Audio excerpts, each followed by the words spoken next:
You're powerless to alter the fact of the second coming. 1. The Savior will return to the earth in power and great glory to reign personally during a millennium of righteousness and peace. 2. At the time of his coming, there will be a destruction of the wicked and a resurrection of the righteous.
in the Book of Mormon, we find a pattern for preparing for the second coming.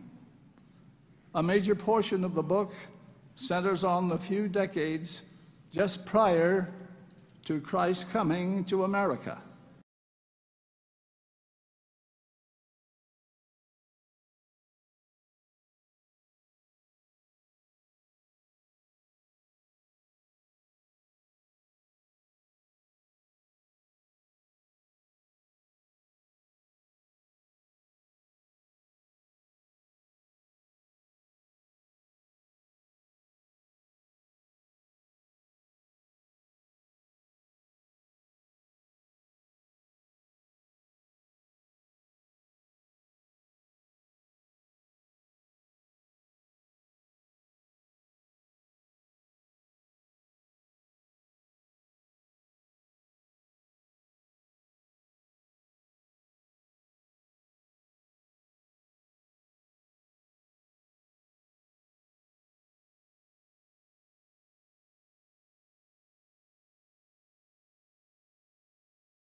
Trav is one good soul.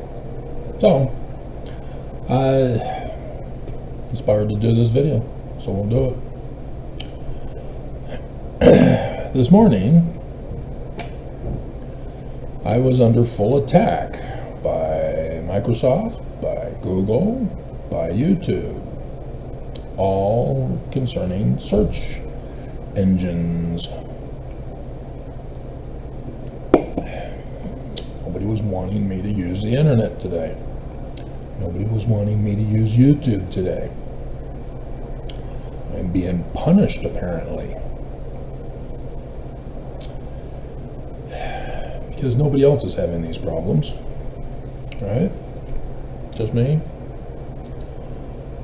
And the only ones that attack me are the members of the Church of Jesus Christ of Latter-day Saints, whether ordered by the church or on their own, because of the influence of the church. Mormons are upset with me. And the latest upsetness is never really my video content, per se, but my visions and dreams that I have, that I do videos of. On the 29th and 30th of May, I had dreams, consecutive dreams. And I did the videos, putting the pictures that I made for them in the video. Sense. And then come Monday, yeah, I'm now getting attacked. They're trying to murder me, denying me access to basic necessities to purchase. We are fully dependent on the internet and digital currency, such that when an internet shutdown occurs, we don't have alternative access for manual obtaining of basic necessities. We have stores, but not when the internet doesn't work for the stores to run the cards. So yes, it is a very dangerous thing for us to fully go digital and even into crypto land without a backup system in place for manual overdrive.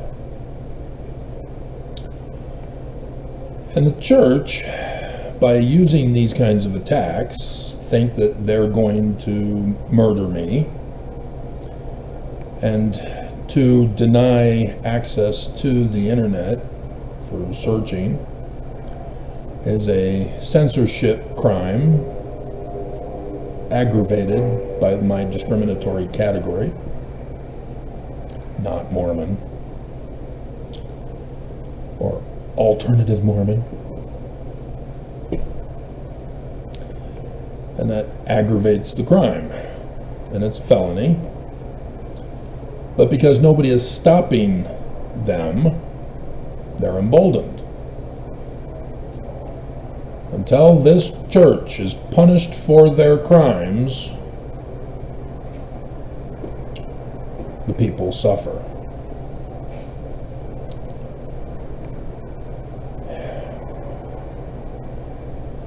But for my visions, I refer you to Numbers chapter 23 and 24. Balak wants to curse Israel, and so he calls for Balaam, the seer, to come to him and curse Israel. And so he gets the altar all set up when he arrives. There's a parade for him and everything. Says, okay, let's set up an altar. So he begins, and the Lord tells him not to curse Israel.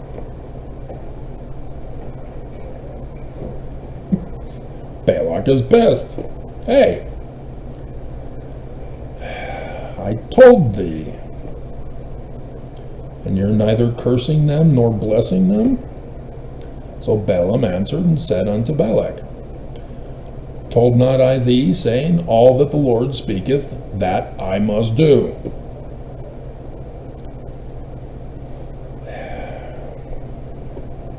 So again, Balak still keeps pushing. Curse Israel. And he won't do it, because the Lord's not telling him to do it. So Balak's anger was kindled against Balaam, and he smote his hands together, and Balak said unto Balaam, I called thee to curse mine enemies, and behold, thou hast altogether blessed them these 3 times. Therefore now flee thou to thy place. I thought to promote thee unto great honor, but lo, the Lord hath kept thee back from honor. Balaam said unto Balak, spake I not also to thy messengers, which thou sentest unto me, saying, if Balak would give me his house full of silver and gold, I cannot go beyond the commandment of the Lord, to do either good or bad of mine own mind. But what the Lord saith, that will I speak.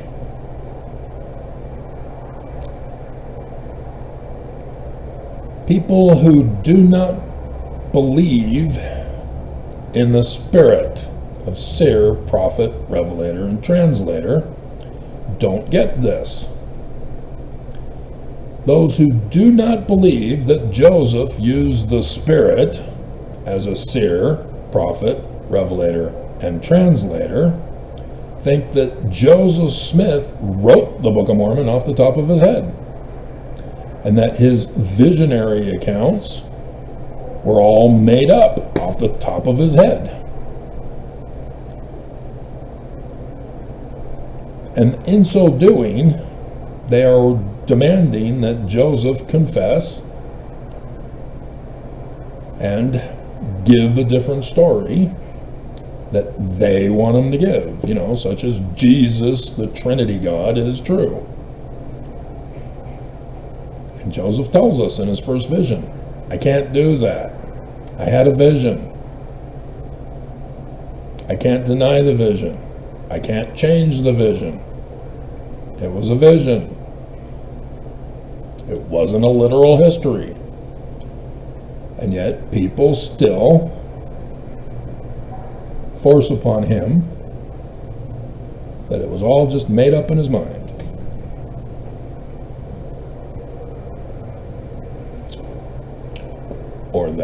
literal history.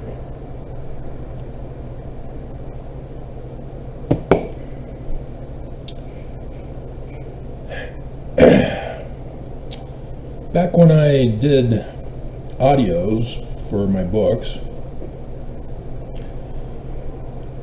I did one for dream interpretation. And a woman reached out to me and wanted to see the book in advance to make a decision as to whether or not she wanted to request to be the voice for it. So, while waiting for her to decide, I got an email from a man who said he had found my book on dream interpretation and wanted me to interpret a dream he had had.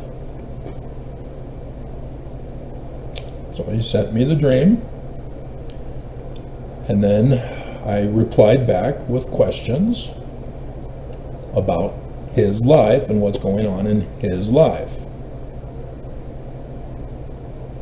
and about certain other specific details because of how he worded his dream.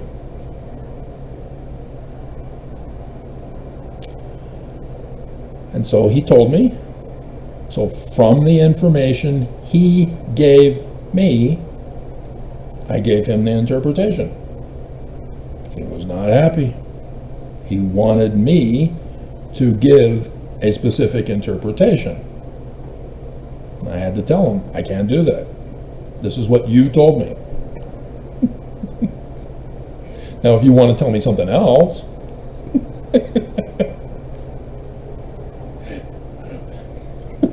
obviously the interpretation would change. But that's what you told me. That's why I got detailed. That's why I asked for certain questions. And he didn't like the answer. And shortly thereafter, the woman said, "No, I'm not interested." I saw exactly what was going on. People do not believe that people can interpret dreams.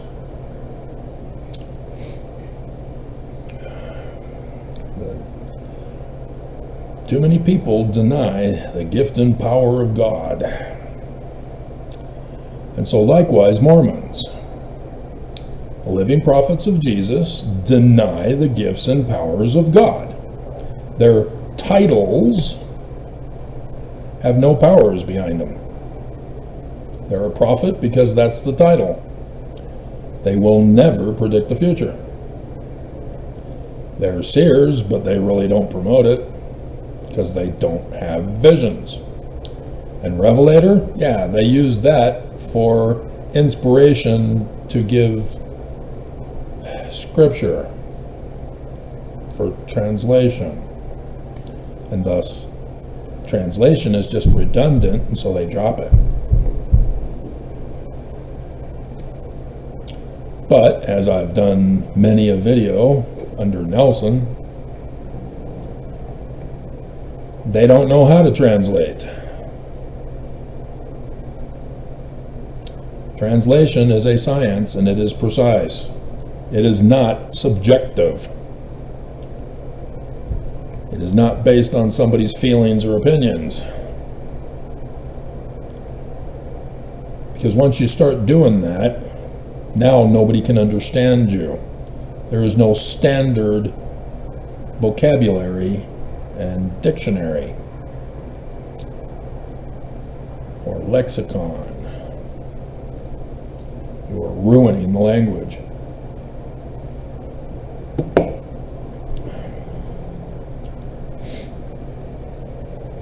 So Mormons do not believe that I have the gifts and powers of God because there's leaders of the church who deny them. So if the leaders of the church don't have them, nobody can. That's what I was told when I deciphered Paleo-Hebrew. You're not allowed to do that, Travis. What? I did it. I can show my work. Nonetheless. And therefore, this is why I'm attacked. They don't make the connection with Nelson. 2025. In the summertime. Nelson, I had a bread dream. Nelson, now I had a flood dream. Nelson, oh crap, now I have a cookie dream.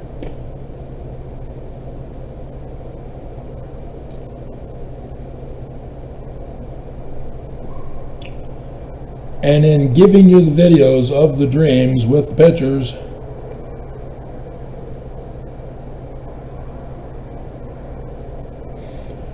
I gave you the minute in advance with the day when Nelson died.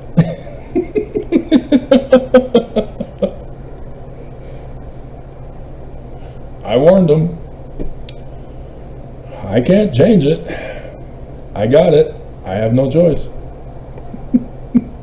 So I warned Nelson.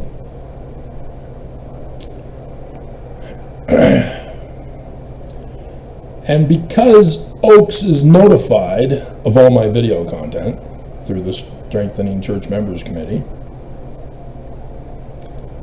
they refused to give the precise date or the precise time. Instead, they said shortly after 10.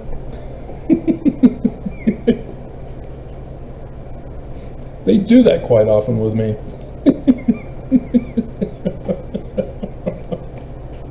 Right, Oaks? Because they think that somehow, if they withhold the information, then I will be wrong.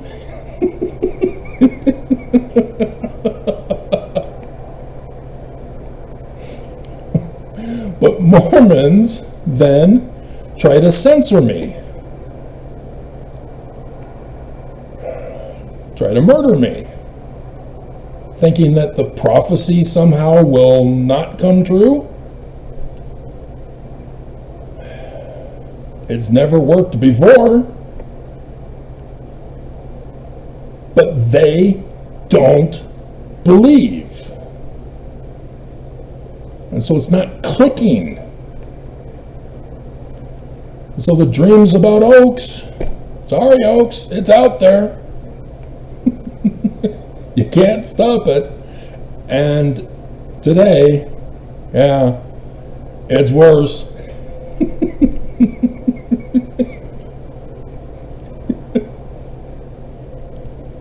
And it's even worse as I had the inspiration before doing this video to check what your lesson was today for those of you PIMOs and those of you who are denialists who keep going to church faithfully,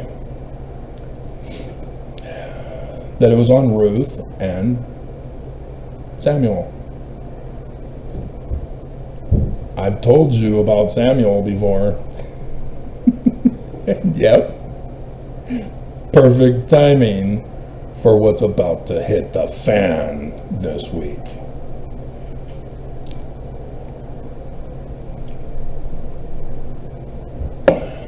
So again, let's go over Samuel. Because the teacher didn't teach it to you correctly. It's not in the manual correct. Because they don't know translation. They don't know Hebrew. So, the mother of God, the mother of the name of God was barren. And she prayed to God that if God would give her the name of God, that she would give the name of God to the house of God, temple, to serve God for his life. And so the father of the name of God, which is Manoah,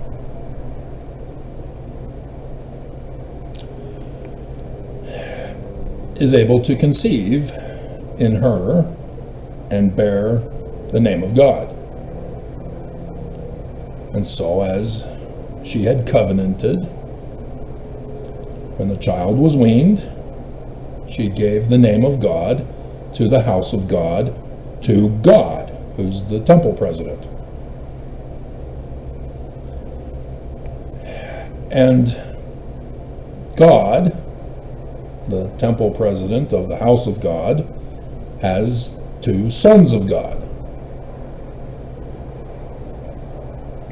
So one night, Samuel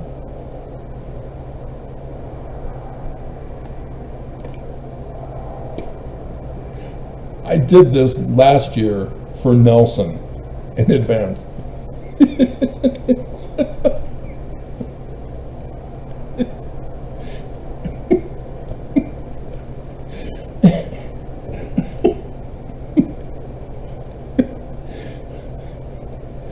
While the name of God was sleeping, the voice of God woke the name of God up. And the name of God went to God and said, "What do you want?" God said, "What are you talking about? Go back to sleep."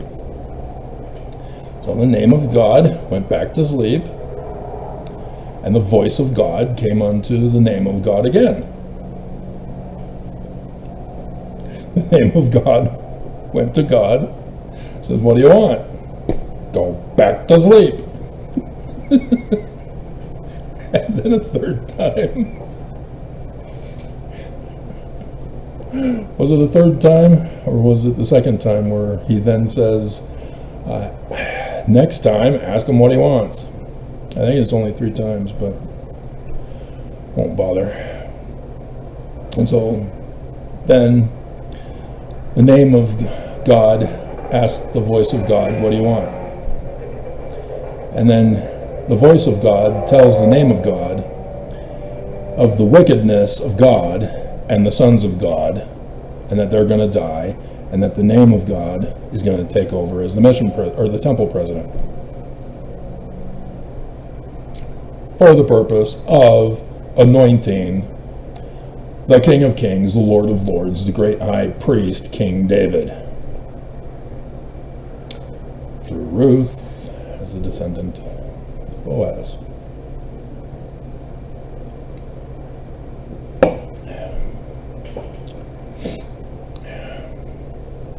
And so when you see these as literal histories in English from biblical Hebrew, there's a whole lot of meaning that's just gone. You don't see the vision of the seer to use the Spirit to understand the real message that's being given. Likewise, with Balaam, he then took up a parable and said, "Balaam the son of Beor hath said, and the man whose eyes are open hath said, he hath said, which heard the words of God, and knew the knowledge of the Most High," that's Emmanuel, by the way, "which saw the vision of the Almighty, falling into a trance, but having his eyes open. I shall see him, but not now. I shall behold him, but not nigh. There shall come a star out of Jacob, and a scepter shall rise out of Israel, and shall smite the corners of Moab, and destroy all the children of Sheth." There's a Set. You add an N at the end for King Set, and you got Satan. And Edom shall be a possession. Sire also shall be a possession for his enemies, and Israel shall do valiantly. Out of Jacob shall come he that shall have dominion, and shall destroy him that remaineth of the city.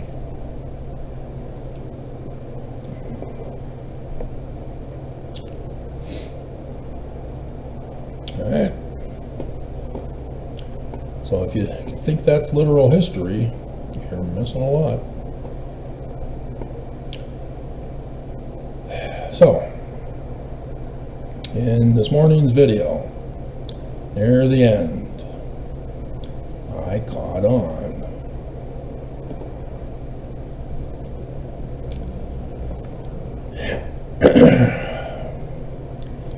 The dream that I had back in 1986 in the summertime, after I had turned 16, and now have the administration of angels.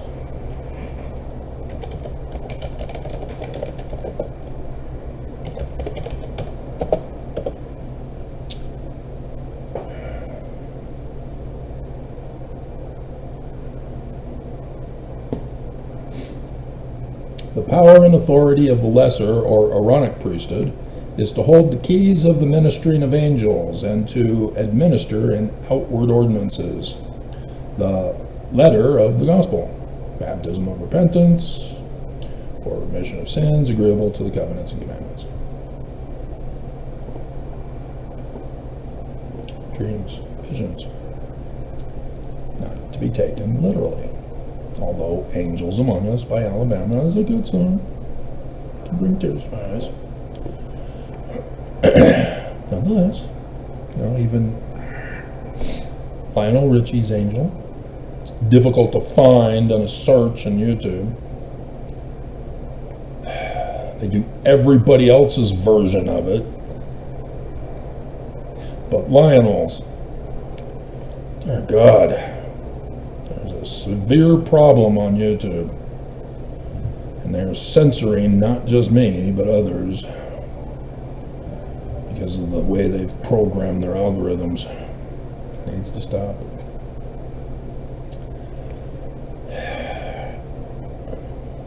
And so the picture that I threw in there, which I was debating, I had that also as a potential thumbnail picture instead of Hegseth, the Harold and Kumar.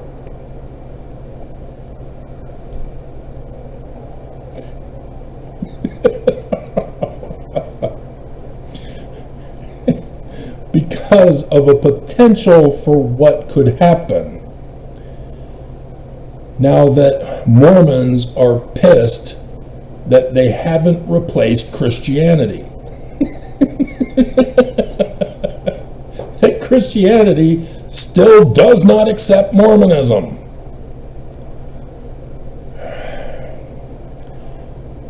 And Mormons just don't get it. Christianity is Trinity Christian.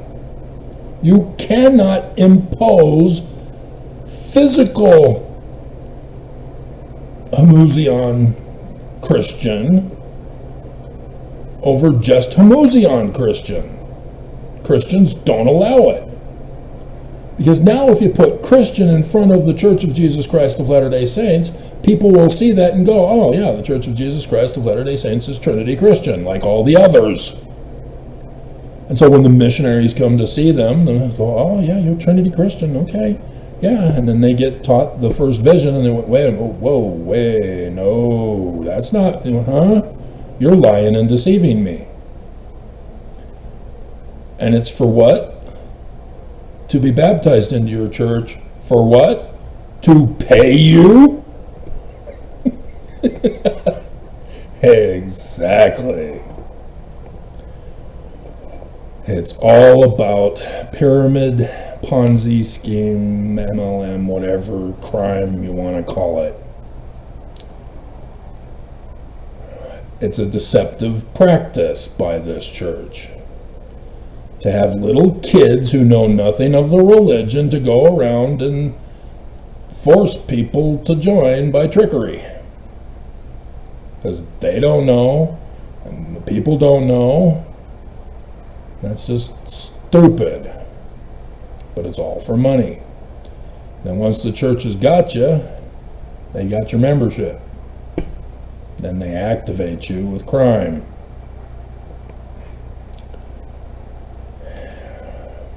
That's why there's inverted pentagrams all over this church.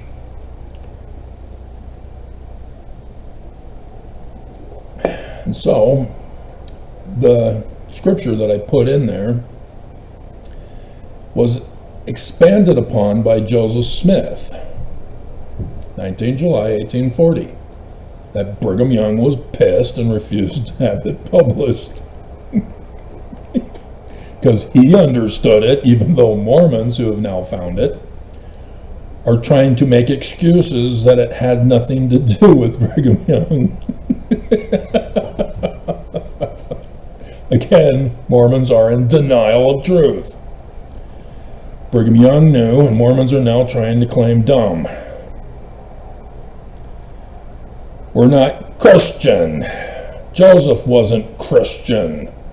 So when he says that he is like Jesus Christ to the 12 at the latter-day supper, and says, one of you betrayed me. And then you'll say, is it I or is it I? You're supposed to know that's the quorum of the 12 apostles. Brigham did. That's why he was pissed. That's why he refused to quote the constitutional part of it, that it's going to be upon the brink of ruin. And instead, Brigham Young changed it to hang by a thread, for which Heber C. Kimball claimed Brigham Young said it. He was furious with Joseph. But Joseph knew, because John Taylor and Willard Richards were the only two people in the room when Joseph and Hiram were shot.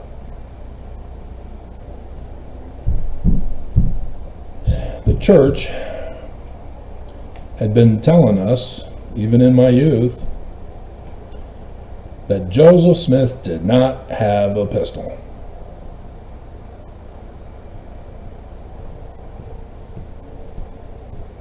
But then, oops, that September 6th, they found a pistol. OAKS did a book on it, trying to harmonize the lies the church has been telling us with the pistol. No. Were you this bad as a prosecutor?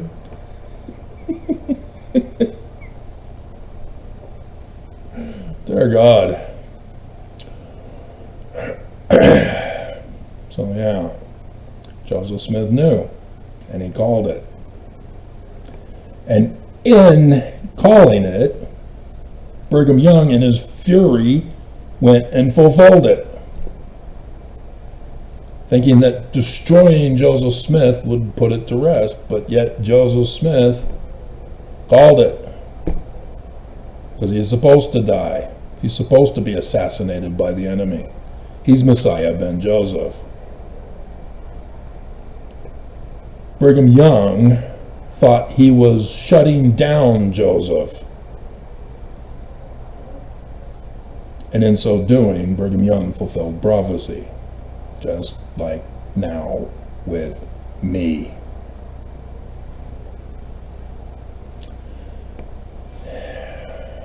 And so, verse 51 is the United States of America destroying the Utah Valley. And I've been warning you for 10.4K videos over the past 10 years. And Mormons refuse to believe. and have been trying to murder me, trying to shut me up so that it wouldn't happen.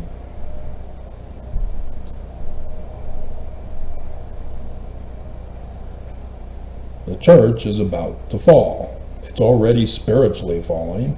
It's already temporally fallen in the sense that Mormons are leaving the church.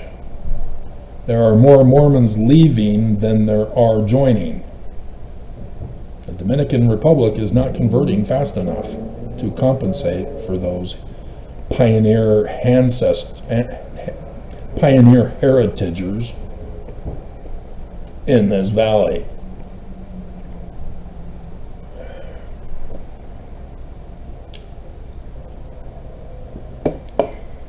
So last year was it.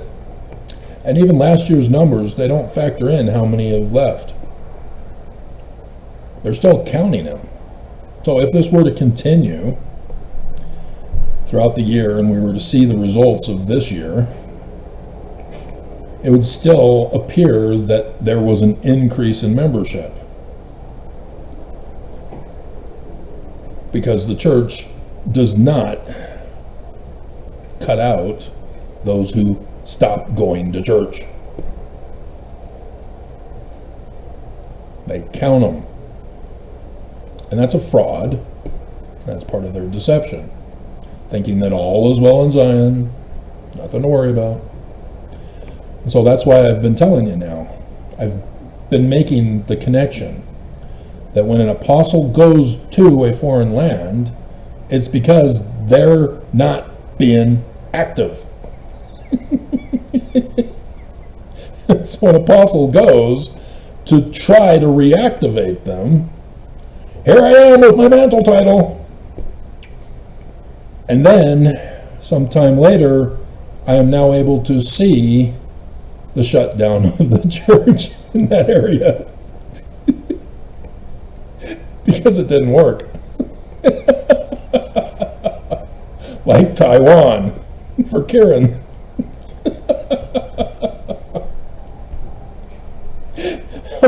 Whole stake gone. And the second oldest in Taiwan gone after Kieran tries to go out there and activate them, and he fails. He's still green. So yes, with Gilbert at the end of last week in the UK, yeah, we've already seen now 2 stakes gone in England. So yeah, there's more. There's more coming. Unless he can activate them. And they can't do it. They are struggling to keep this church from exposing itself, that it has fallen. And the prophets are just living in denial, holding on as much as they can to their authority over the remaining Mormons to deceive them into thinking that all is well. And now with this Hegseth thing, Mormons, you don't have a leg to stand on. Christians do not believe. There are 2 billion in the world, and with all that have left the church, you're just down to a couple million. You have failed to convince Christians they're wrong, and that you are the true Christians. Why are you continuing to push this issue? And so if the church does now force Hegseth to change, it's now going to go national. That the Mormons forced Hegseth to call them Christian. And that's going to enrage the whole nation of Christians. Because they already still call you a cult. They know you don't consider yourselves Trinity Christians. You've got a firestorm coming now, Senator Lee. Ben John D. Lee, child snuff raper.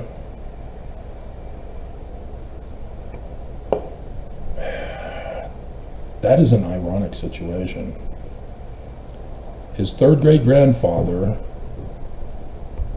was part of the war against Missouri. And then, of course, the Mountain Meadows Massacre. And to have John D. Lee's third great grandson now attempting to do this to America, going up against the Department of War Secretary of War Hegseth.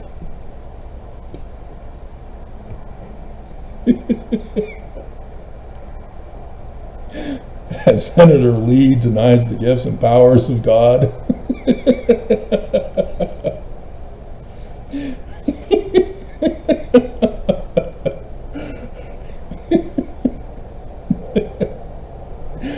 I do not see this going well for the church.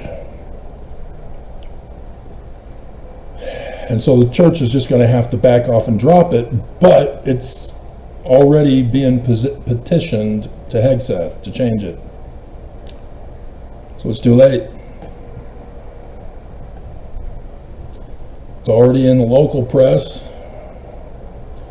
The issue went national, but nobody cared about the church.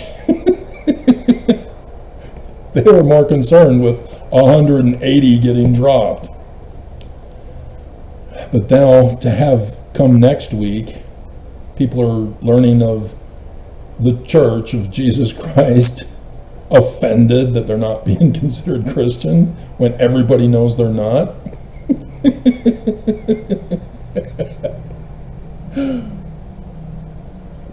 Yeah. And so, yeah, with the other issues that are going on in Utah, turning blue, people are leaving the church, leaving MAGA at the same time. We've now got a communist grocery store. We're fighting the shark tanker to keep out the data centers as he's trying to deceive people into saying, well, I'll just give you half a data center. You can handle half a data center, can't you? It's smaller than the fuller one that I was going to do. Thinking you're all stupid. These data centers have to keep expanding because it ain't like these storage devices. It's AI, it's projections, and so it has a perpetually increasing file size. So it doesn't matter how big they start it, they've got to increase it or they don't have enough file space. So the NSA, their data center from a decade ago or so, a couple decades probably, yeah, that's this kind of thing. If they've changed it to have AI, then yeah, they're going to need to be expanding out there.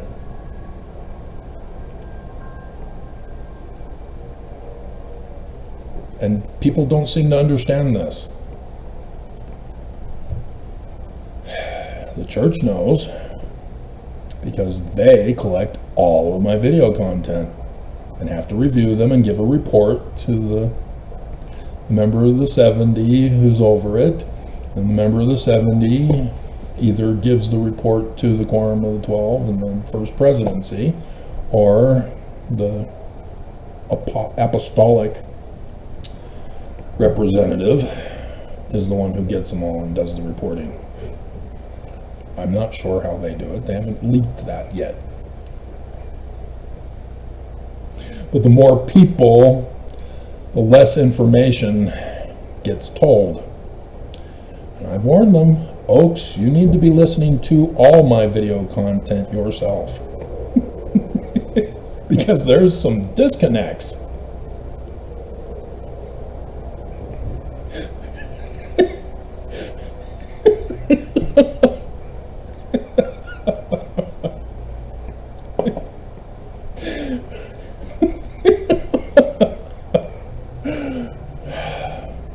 Incredible.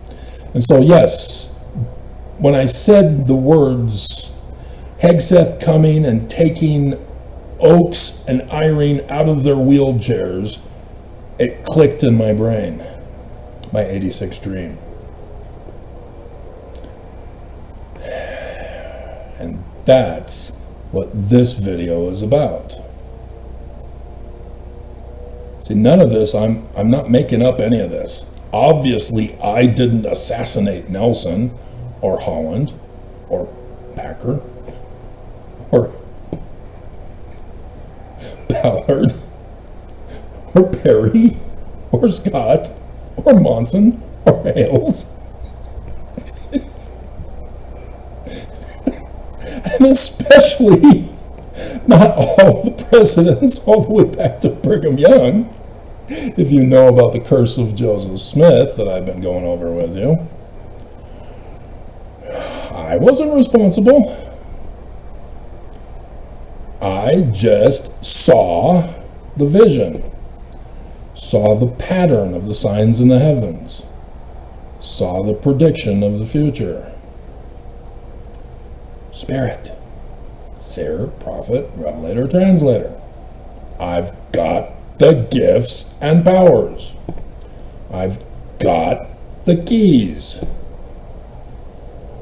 It's physically manifested for you guys in 10.4K videos over the 10 years. And Mormons still deny me and pursue a false prophet and a false Christ. So, also you'll notice over the course of last couple of months, I think, I've been inspired to put in Benson's clip from way back in October conference 1986 about him saying that the 3 decades before the coming of Christ to the Americas is a parallel for, or a pattern for, the latter days and the second coming. So I did the picture to accompany the video. October 1986, 1996, 2006, well, we got to skip 86, 96, 2006, 2016. How many have heard where I talk about the date given at the beginning of the Book of Mormon? The year 2017, because of the presidential election in 2016.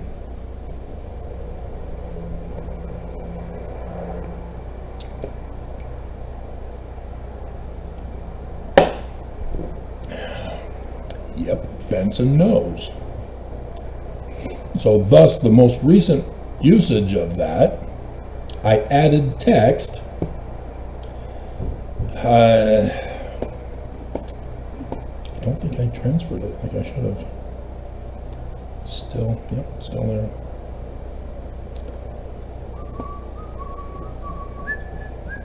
I've also decided to try to remember to start doing the official statements of the church at the beginning of the videos for you.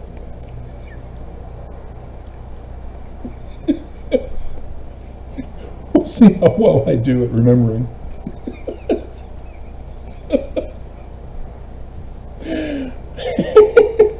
Still recording. Evangelicals still think no man knows the day or the hour. Because the church isn't responsible for all of this. They're the ones causing it. Okay? The Danite video that lately is a breakout. Last I saw it was over 300. Wow!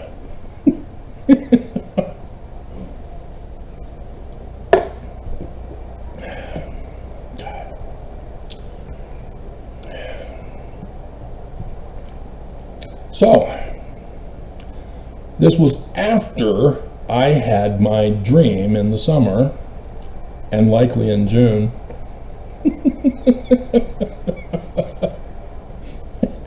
If you remember the other vision, waking vision that I had. Back when I had just become a deacon, and on June 5th, which was the Friday into Saturday, well, it was actually the Saturday. We did it all on a Saturday. Because Sunday. Which, going up to the top of the mountain in San Gorgonio mountain ranges, San Bernardino, San Gorgonio mountain ranges, which I just had heard in the news either earlier this year or it was the end of last year where the hikers died. I had the vision that was different than dreams. That included at the top of the mountains, full moon, the river of water, stones, sleeping on the stones, and then waking up to a bee there at my head. And so I didn't think anything of it at the time until after I started having these prophecy dreams, recognizing it, seeing things starting to happen and getting fulfilled, that I then realized of what that vision meant. But that was a real, literal history event. And that, too, was June, and it was the 5th. So Friday was the anniversary of that one. And so, very likely, the summer of '86 was also in June, and then there was a follow-up one a week or two after that. And that one was where I was hiked up to the top of a mountain. There was a house on the top of the mountain. It had been abandoned and raided of all of its possessions, and there are still a bunch of men coming in and out, searching all over the place, ripping up the boards and panels, trying to find hidden gold or anything of value, and they were coming up empty. They weren't finding anything. And so then I saw coming up behind me on the trail stormtroopers. And it doesn't matter if they're the Nazi stormtroopers or if there's the Star Wars stormtroopers, because a Jew wrote Star Wars, and the Jew knows all about the Holocaust of Nazi Germany. They mean the same thing.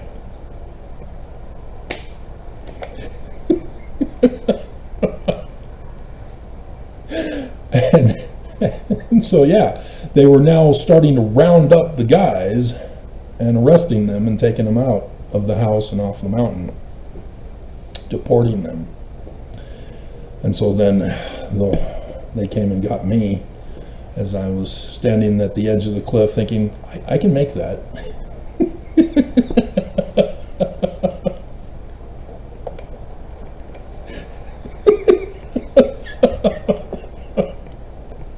I can make that. No, the dream said, no, you're not. You're going behind the log, and then they're going to catch you. But the '86 dream, the big one, that started off just a whole change in my life. This was a pivotal moment in my life to have this dream, after I had just become a priest of the Aaronic priesthood back in March. And I think I even did the pictures of the sign in the heavens for that. And I don't know if it got put back onto this computer or not. But anyway. So in the dream, I'm in a school classroom.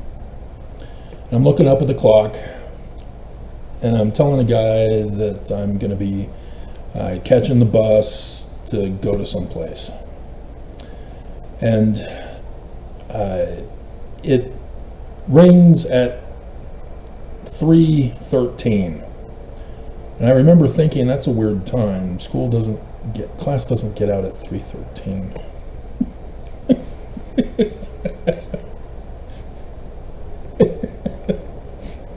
And so I catch the bus and head up on this single road with a grain crop on either side of it that I had never seen. It wasn't really wheat.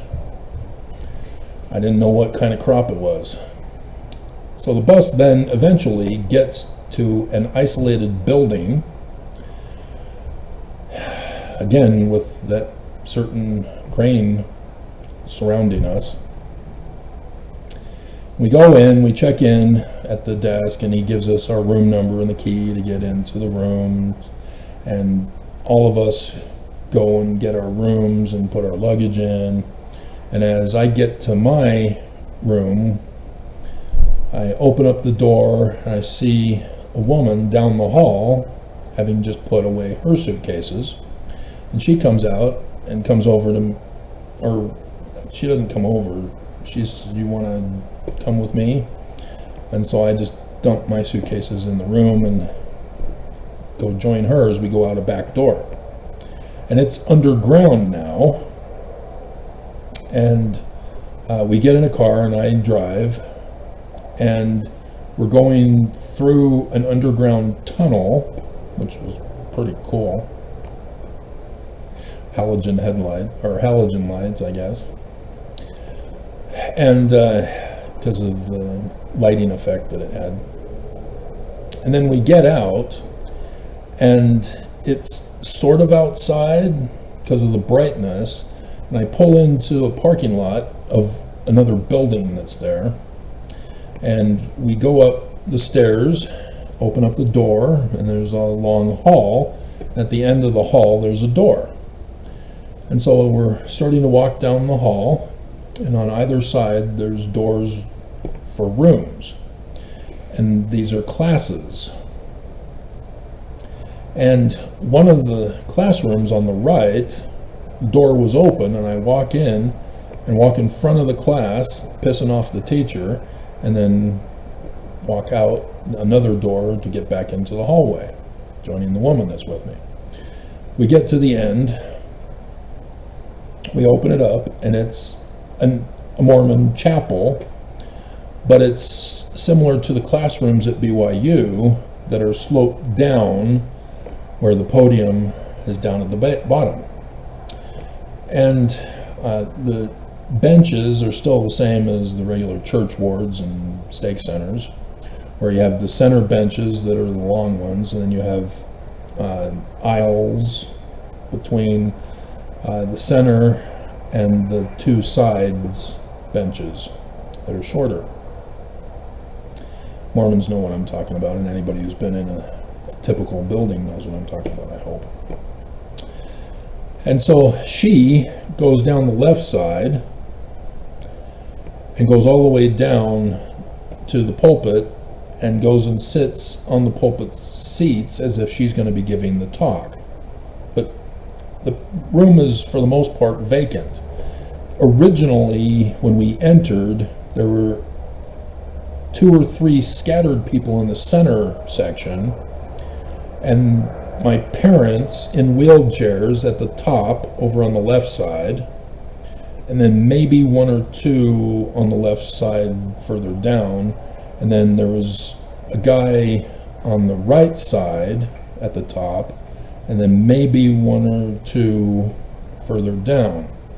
But as we got in and she went down, those extra people started disappearing, so that it was just her and I and my parents in the wheelchairs. That's what triggered this dream again. 86. Summer, June, of 86.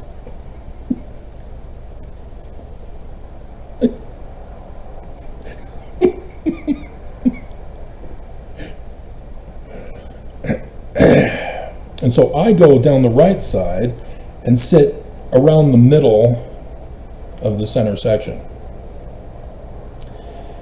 And while I'm sitting there, seeing her, the woman, there sitting at the podium, in the seats where the person usually gives a talk, the back doors open up again. The back door opens up again. And I see several guards come in. They've got uniforms on.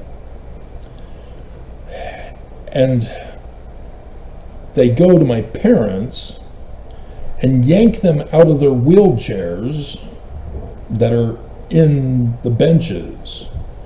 Now, it's a dream, so it happened. They yank them out of their wheelchairs, kicking and screaming, and they're being dragged off back out the door. And at that point, I'm now getting up and heading down to the bottom of where the pulpit is. And as I start to go across the front of it, I see that there's a stairwell going down there on the right side of the pulpit. So I go down those stairs, and there's a door there at the bottom. And I try to open it, but it's locked. I don't have access to it. And so I go back up the stairs and cut across the pulpit and motion to the woman to come follow me. And as we get to the side door, that's the glass door with the curtain over it, I open it up and I start to escort the lady out, when the back door opens again and out comes a witch in the witch's black costume, and then transforms into a man in a dark suit. And he yells out, "Who dares invade my temple?" The woman is frozen with fear, and so I have to push her out the door. And so now we're outside on grass, and there's a grass sloping up to the top where we first got in. And then there's a door on the side now that opens up, and the guards come out. And they see us. "Stop where you are." And so I tell the woman, "Run." And we go running around the front of the chapel. And that's where I get in a fight with the dream maker, or the dream master, or also dungeon master for Dungeons and Dragons, the narrator, the one in charge. And I'm wanting her to come across, to go across the street and then over the bushes to hide out and hope that they don't see us, and then they go around the building and leave us alone. But I'm being told by the dream master she's not going with it. She's going to go around the building and get caught. I don't want her to get caught. Tough. She's going to get caught. We're having a fight in my dream.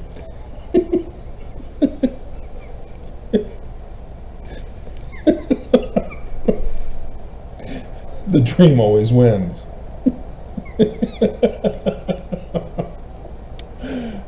So that's what happens in the dream. Even though I'm able to force the dream to be something else, but the dream master says, fine, but it's not going to be that way.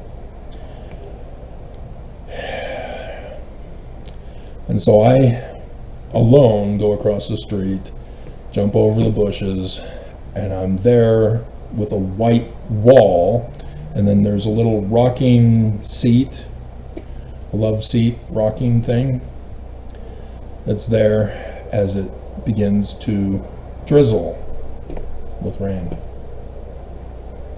And that's when I wake up.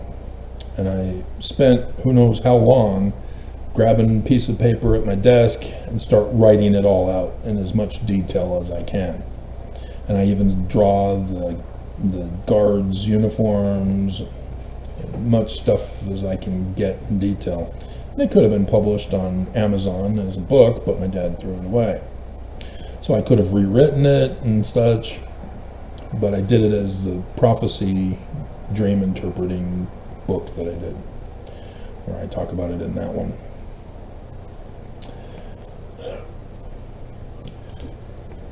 So, I didn't know it was a prophecy dream. I just thought it was really cool. And so yeah, I then have the other dream of the Nazis, stormtroopers. And then I would have another one based on having watched for the Saturday afternoon special movie, King Kong, and had a dream about going out into the Atlantic where there's an unknown island continent that's out there with the myths. If you've seen the movies, right? King Kong. And so I go out there because there's a woman in my life that got kidnapped, and she was taken to this island to be sacrificed on an altar at the top of the mountain.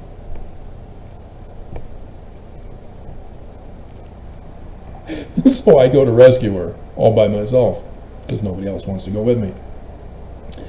And so yeah, I have to go through the jungles where they had their helicopter that they could take to the top of the mountain.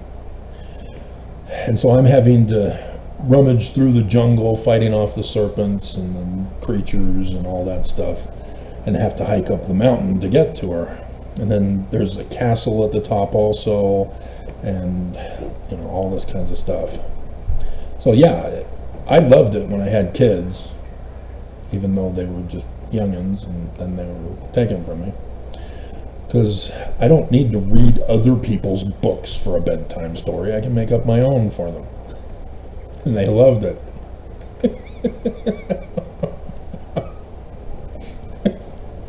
And they apparently became great writers. Anyway. And so time goes on. Typical Mormon stuff. Get my patriarchal blessing in 88 before I go up to Rick's. And again, it's in May. I think it's still on this device. I think I put it on this device. So the question is, where did I put it?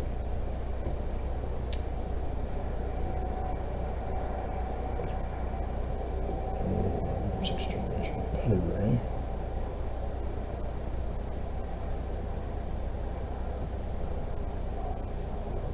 Paternal. Port paternal. Maybe I didn't.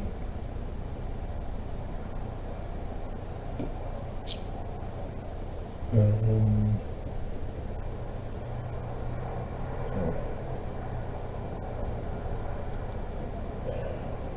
No, it does not appear that I have on this device, unless for some stupid reason it's in this file.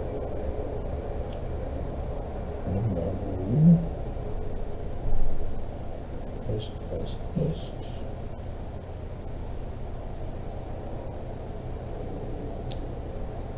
Let's do a search.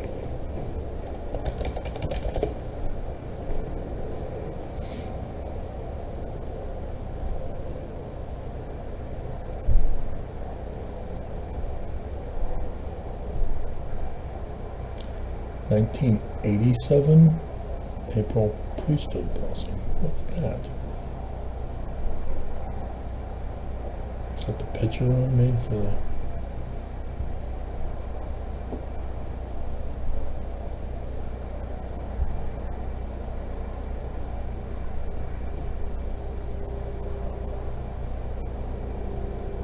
Because it was an 87, I know that.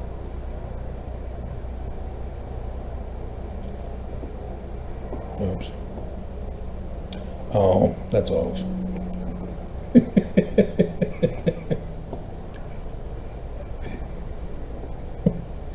OAKS is April conference talk. And why do I have it twice? I purposely purged my files to... Okay, so I didn't transfer it. So yeah, I've told you about it, about how my patriarch is a family member, a distant family member on my mother's side. And so he knows my parents.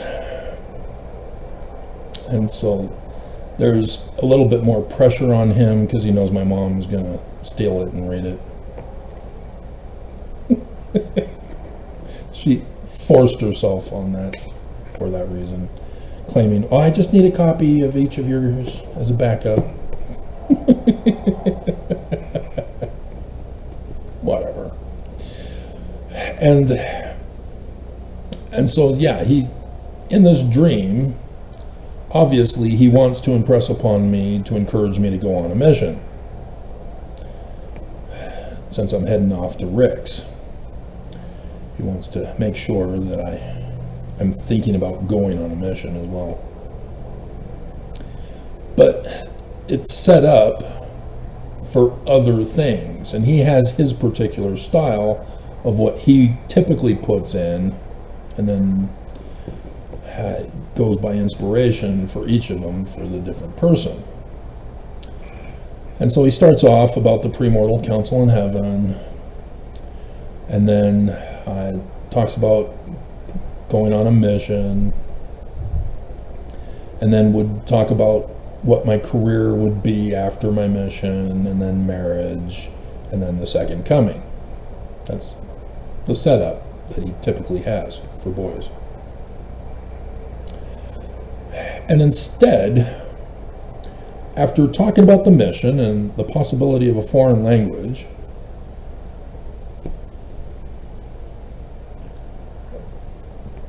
he gets into my career.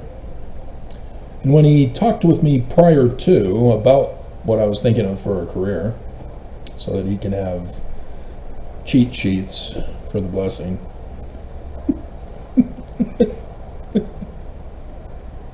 I know all about the fortune tellers and how they trick people into believing they're real.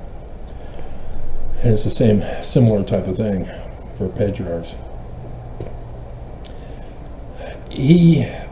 I told him, well, I had gotten my security guard license and was thinking about becoming a private investigator, but I'm heading off to Rick's. And so I'm not really sure of a career path yet.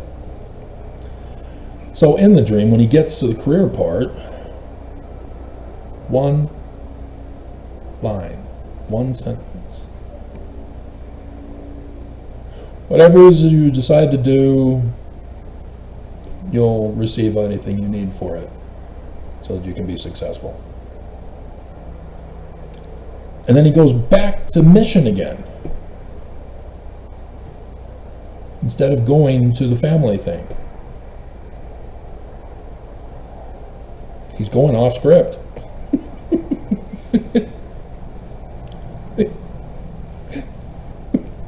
And he says a high and holy calling, but doesn't have a clue what it is. He couldn't just name, bishop, elders quorum president, elders quorum presidency, stake president, member of the 70, apostle, president of the church. My mom dated 3 guys that all three of them said, hey, in my patriarchal blessing, I'm going to be the president of the church, so you need to marry me. And none of them became president of the church.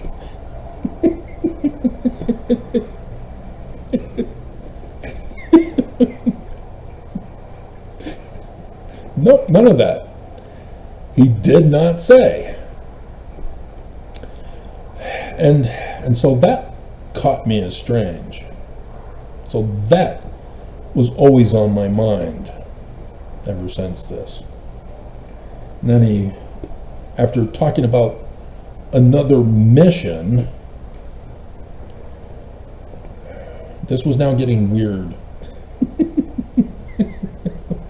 And then he goes to the marriage and kids, and then the second coming.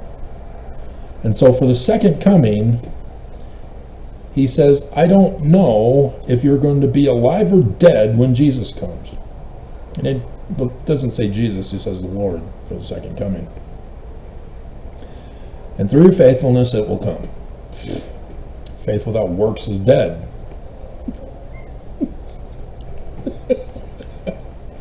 But nonetheless, very strange, very unusual, and very long, because the church would come out and try to get the patriarchs to cut it down to just a page. A big moment in Mormons' lives, and the church comes down and says, no, make it short.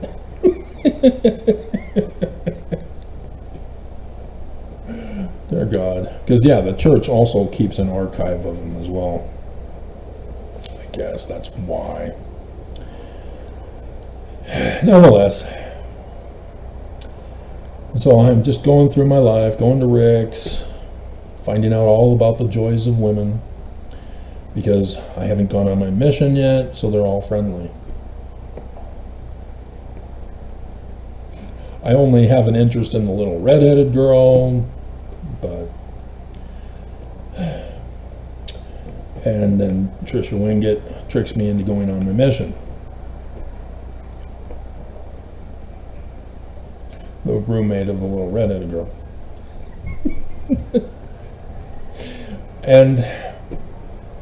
And so I get my call to New York, New York. Go on my mission, no foreign language. I'm teaching English to Chinese members in the branch there in Flatbush. And Spanish elders are teaching me more words than Yo Quiero Taco Bell from the commercial days.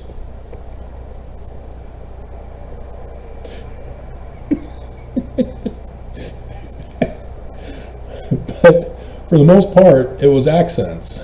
And I couldn't get the Italian Long Islander accent. I can't do it. That whole mob boss Italian accent, I just can't do. It's weird. But the Jamaican accent, nailed it. And it could have something to do with watching Steven Seagal movies before my mission. I'm studying learning a language.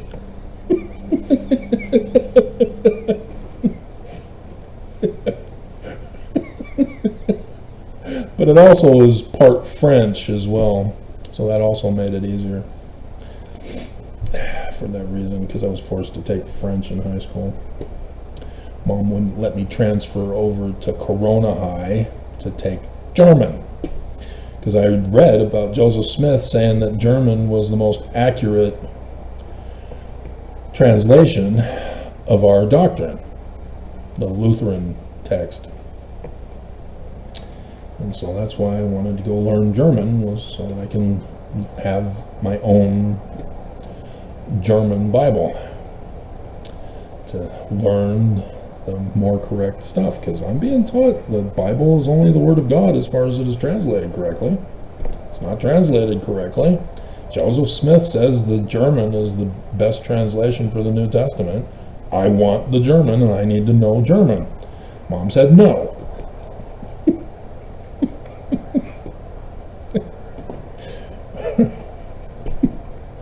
So I come back to Rick's, and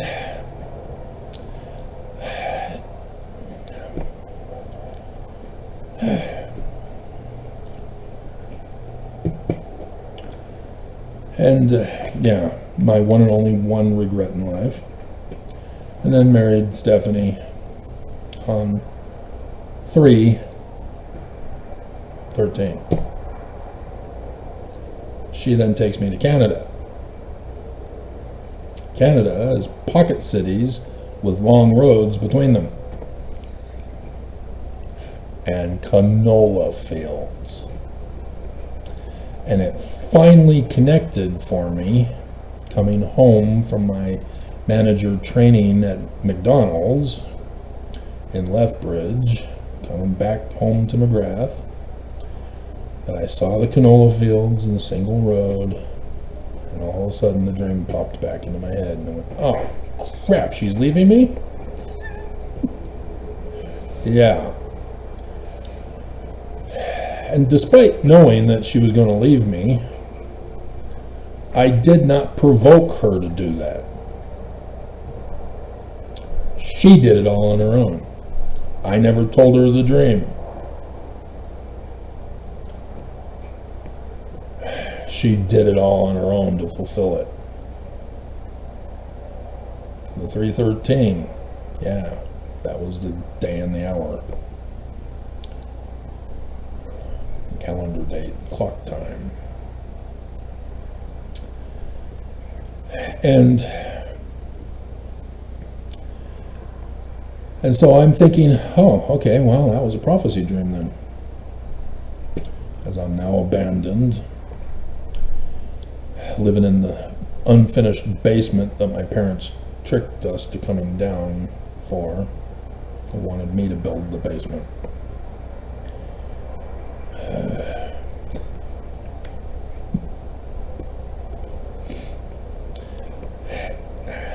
They just leave certain words out to get their way, like a missionary would. My mom served a mission, so yeah, that's where she learned it from. So life goes on. 2008, the church is trying to murder me because I deciphered Paleo-Hebrew in February 24th, 1997. Paleo-Hebrew script. And that's why I lost Stephanie. Her kids would not learn Hebrew, she said. Really? They're yours now, huh? And everybody helped her. I was now the villain for what she did.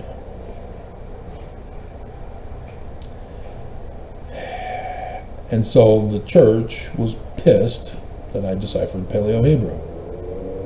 So if you've seen those videos where the church attempted to assassinate me, that's what it's from.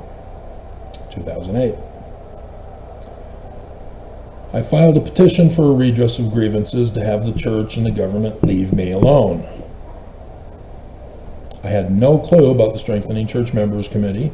I had no clue that the church was pissed with Paleo-Hebrew decipherment because of F. Michael Watson's incident that he then tried to get me excommunicated by my stake presidency in Bishopric in the Younger Singles Ward, where I am told, yeah, the stake president would like to meet with you. Oh, okay. And so I have no idea what that's about. Thinking it probably is just for a calling having to do with the singles ward. And so I get there and yeah, I go into the room, and it's a small room. I have to squeeze in. It's full of the full stake presidency and the full bishopric. I go and sit down behind the door in the chair, all scrunched up, And then all of a sudden, all hell breaks loose. Who have you told about this? We want names. Why are you trying to go against the church? What the hell are you guys talking about? A bishop yells out, I saw you pass up on the sacrament. That can only mean that you've got sin that's unresolved. What the hell is going on? The stake president says, well, President Hinckley has said that you deciphered Paleo-Hebrew. He never even saw it. Because it was F. Michael Watson. The stake president says, well, I'm going to get to the bottom of this. I'm going straight to Temple Square to the administration building to talk with Hinckley himself. Whatever. And so I'm going back home. And some week or so later, I happened to be in the stake offices again. And I'm sitting there forever. Eventually, the second counselor, who wanted a list of names, comes walking in the door and at first ignores me. He's looking at papers and then sees me and goes, oh, yeah. You can continue to do your research, but don't go against the church.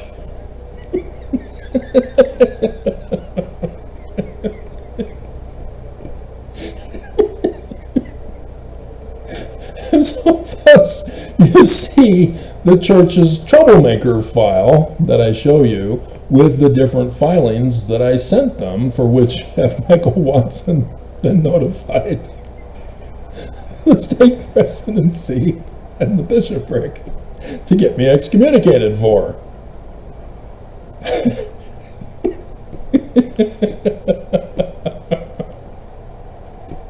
Because I'm a translator, they're not.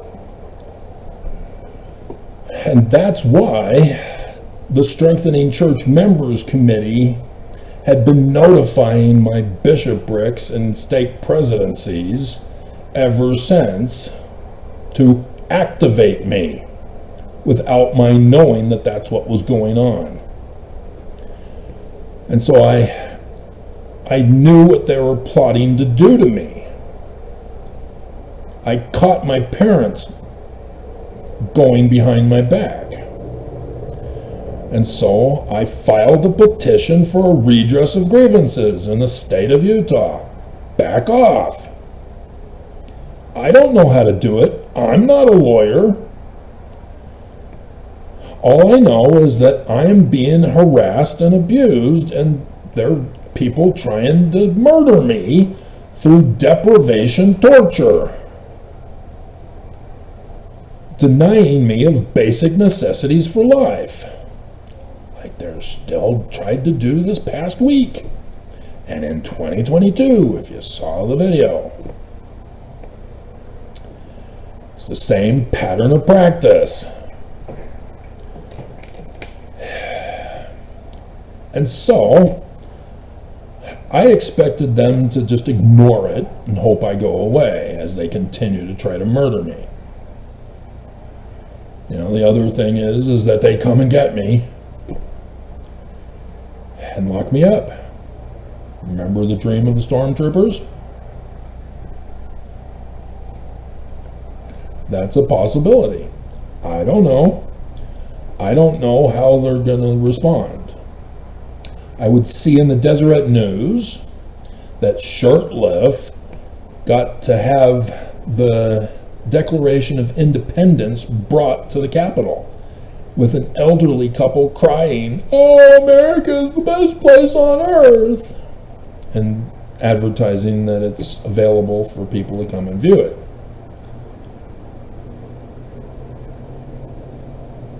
My petition was a whole commentary on the United States Constitution and quoting the Declaration of Independence.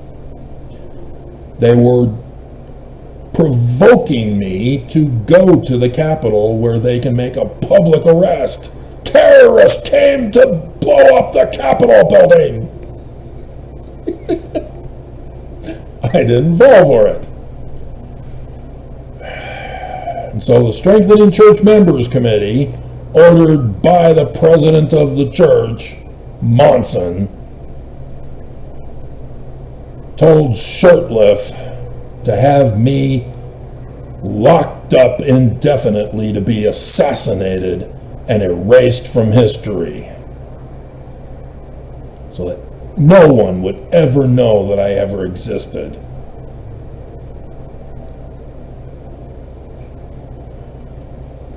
They had no intention of taking me to court. And that's why they sealed the documents. I was not supposed to get out. Oops. 6 years later, I'm free at last. Free at last. Thank God Almighty, I'm free at last. But while first incarcerated at the Salt Lake County Jail, I have the Gordon B. Hinckley dream. 77 and 88.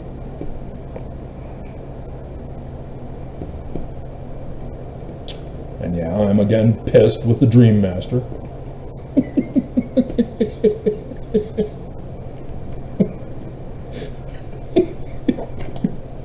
Which, we gotta use Dream Warriors for the theme song. Because I had a Freddy Krueger dream once. That was the only dream in my whole entire life that was actually a nightmare. Other dreams where I'm having to fight and having to battle enemies and abusers and such like that, no, I was always able to overpower them. Only Freddy Krueger.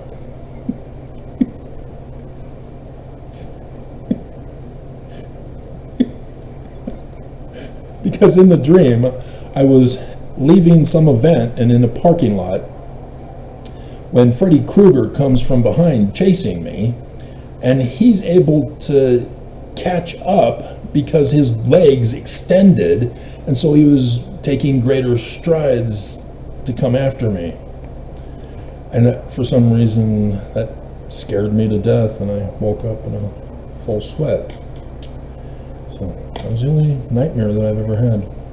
Well, if we go back to my childhood, we were in Michigan, and I come home from church, and primary, whatever, I guess I was in primary finally.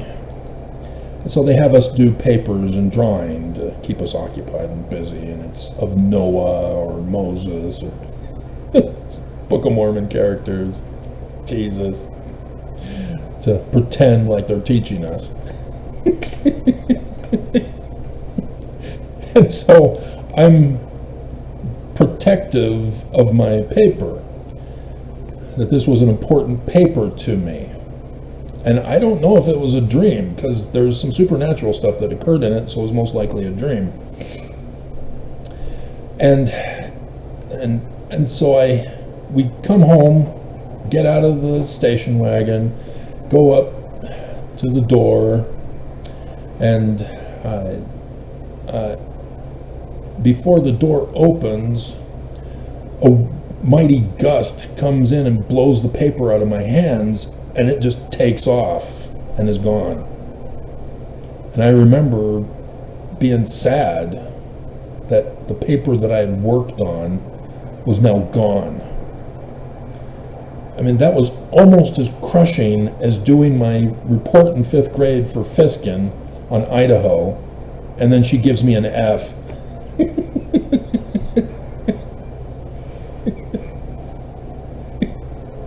And so, yes, because of the wind blowing it as it did, it obviously was a dream. And that scared me, of losing things that are important to me on paper. And so again, that would be the 88 part of the Hinckley dream. So I can go back now and interpret my childhood dreams. You know, like the Land of the Lost dream that I had when we moved to Placentia, California, there at Sierra Vista Elementary. And I go to school, and I'm there in the playground area, and see that my parents and siblings are there being chased by the Land of the Lost dinosaurs there on the playground, out in the field. The Brontosaurus, which is a herbivore, chomping on my sister. Parents. But again, parents being attacked by the enemy, which were dinosaurs. And in the 86 dream, the guards yanking my parents out. I'm seeing a pattern.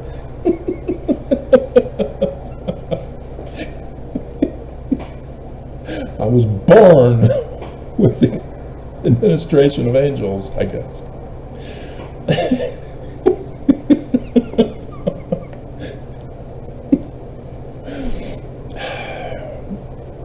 And so I get out,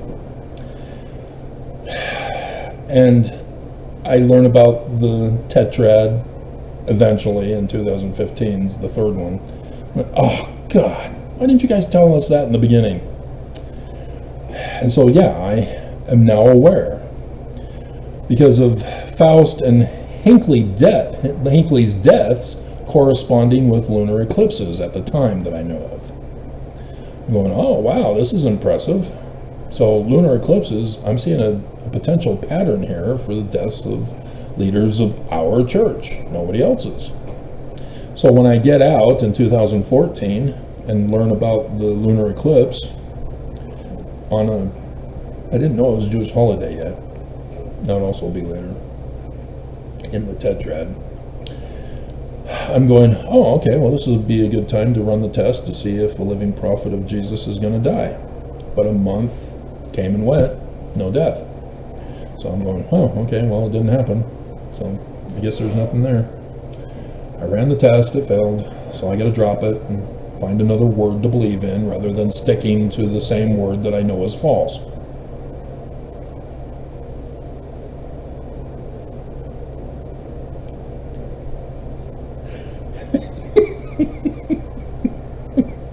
Right, Mormons?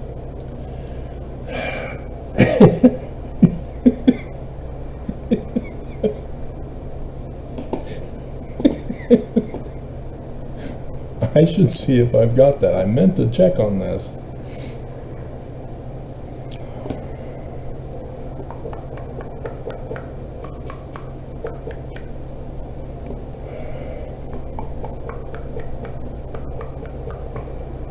Okay, so there's 2015. Yeah, that's when I married Karen.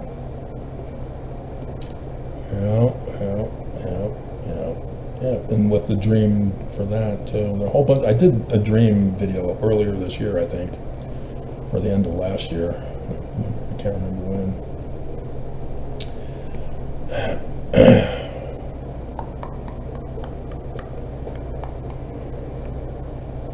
2015. All right, so this should help me.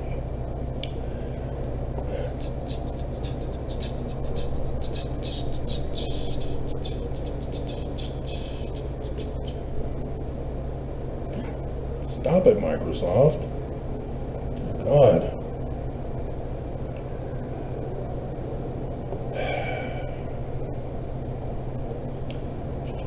Fighting me. So now we got to go into this file, and this file, and that picture.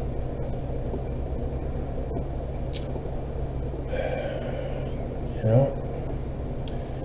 When the third one was on Saturday morning conference, and learning that it was part of a tetrad, that's when my spidey senses started tingling. Still had to wait until May 30th, when Perry bites the big one.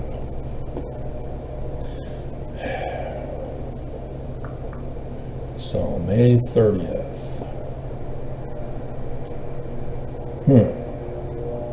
No, not connected to a Jewish holiday. So then Packer was the 3rd of July. Almost.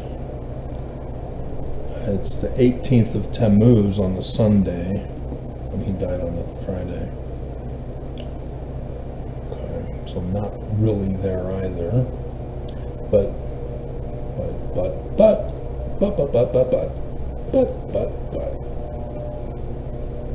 Guess who died on the Day of Atonement?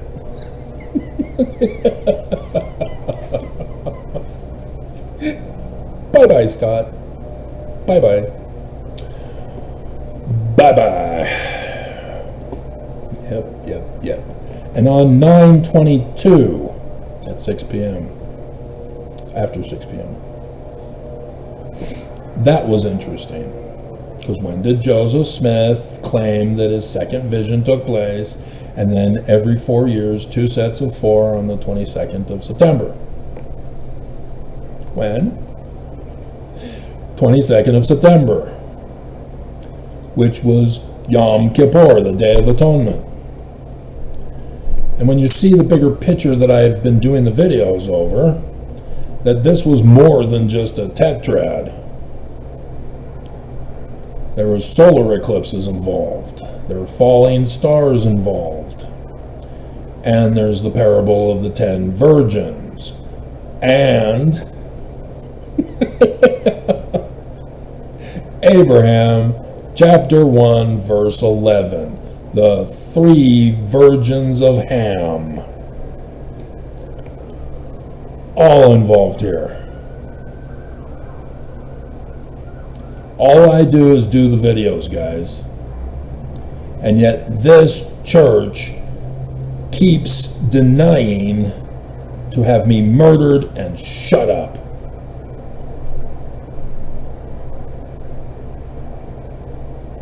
All of this is by Joseph Smith in the Joseph Smith translation, Revelation chapter 12, verse 1 and 7. And then if you keep going on to 8 and about the serpent, that's the head of the great and abominable church, who would be Mars. Right, Nelson? And then OAKS.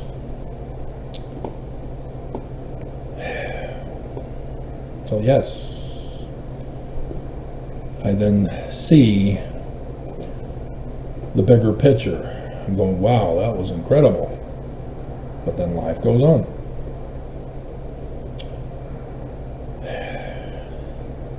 Then on the 4th of November, 2016, Friday, before the election on the Tuesday, Fox 13 News Utah announces at the end of their morning newscast the total solar eclipse over the whole United States of America on the 21st of August 2017. My jaw dropped because I know exactly what it meant. This was my career. Anthropology of the ancient Middle East. All of the sciences involved. That's why I was running tests on Faust and Hinckley's deaths. And starting in 2014. I'm the only one who knows about it because I'm the only one in the field. Especially now that Dorothy Murdoch is dead.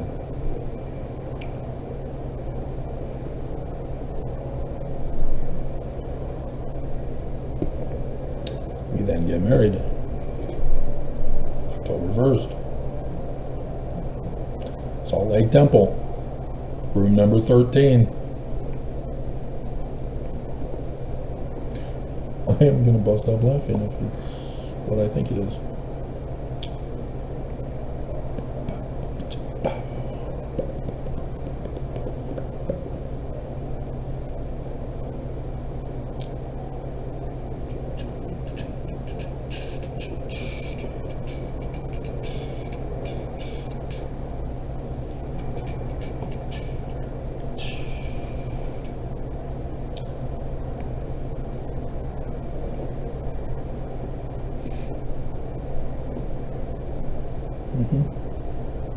Yeah, we had to do it on the Thursday because of the Friday being right before conference.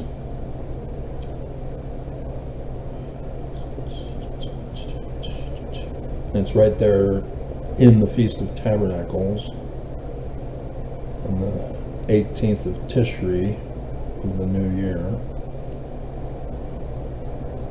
And so it was a week after Scott died in a couple of days.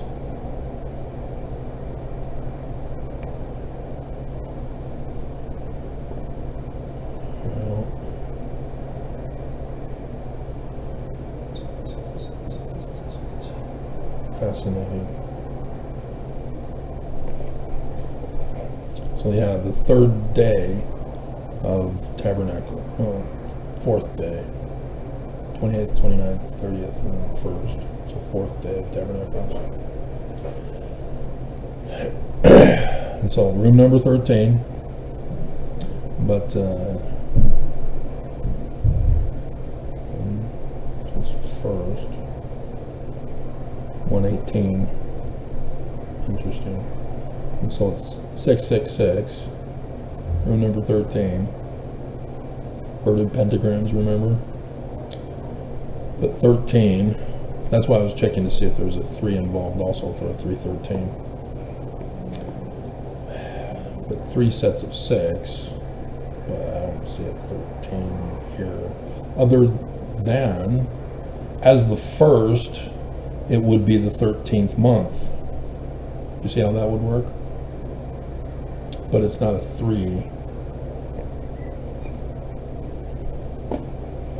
But 3 sets of 6. So I'm pushing it. I can't count it. And then we have our wedding supper feast at the Lion House next to the Beehive House. Anybody know the story of Samson? You should have already gotten to it already, since you just did Ruth and Samuel today. He's a Danite.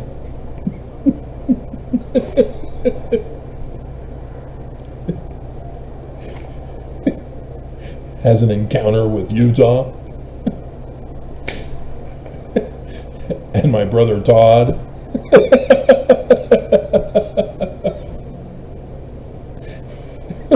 The church again is involved, thinking they're going to shut me up and shut me down, and instead it ends up fulfilling biblical prophecy.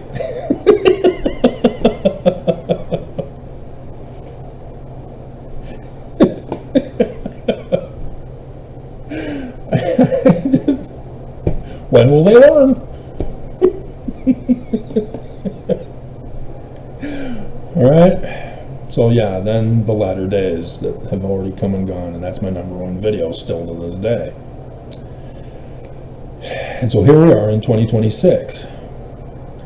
And if you've been following me, you know about 2020 and 2021, and I'm going, what the hell? I parted the waters, I sued in Pharaoh's court, creeping death, everything from the Exodus story. But no Exodus. What the hell happened? We're now in the Biden administration, and I'm wondering, okay, well, did they fail? So I do the pictures. Failed!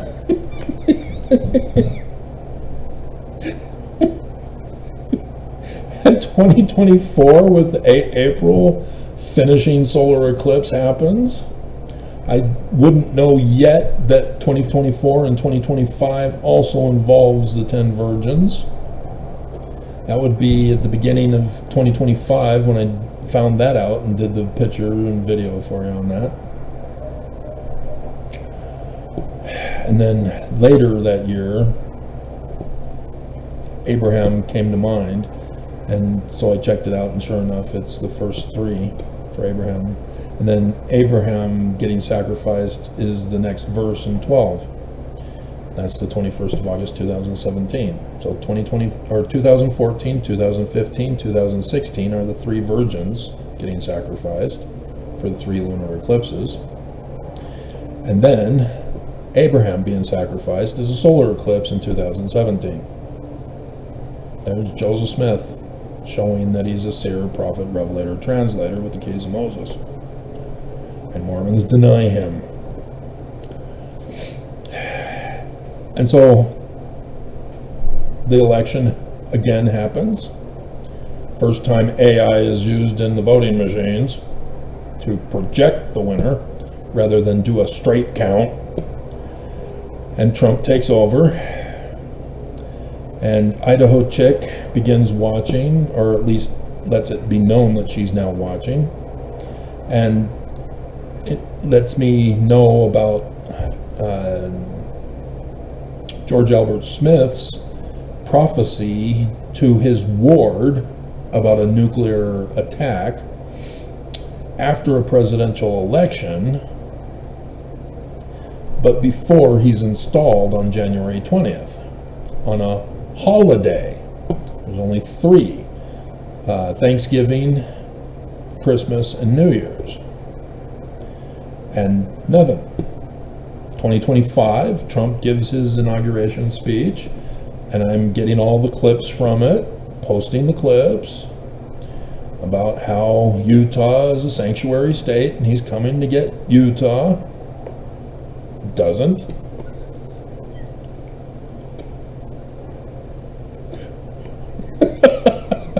Oh, what's going on? Why is Trump failing? Because Trump is the second coming and is wounded in the White House of his friends. Goes to Jerusalem. He's fulfilling all the prophecies, or the self-fulfilling prophecies of the church about Jesus. And Mormons don't see it.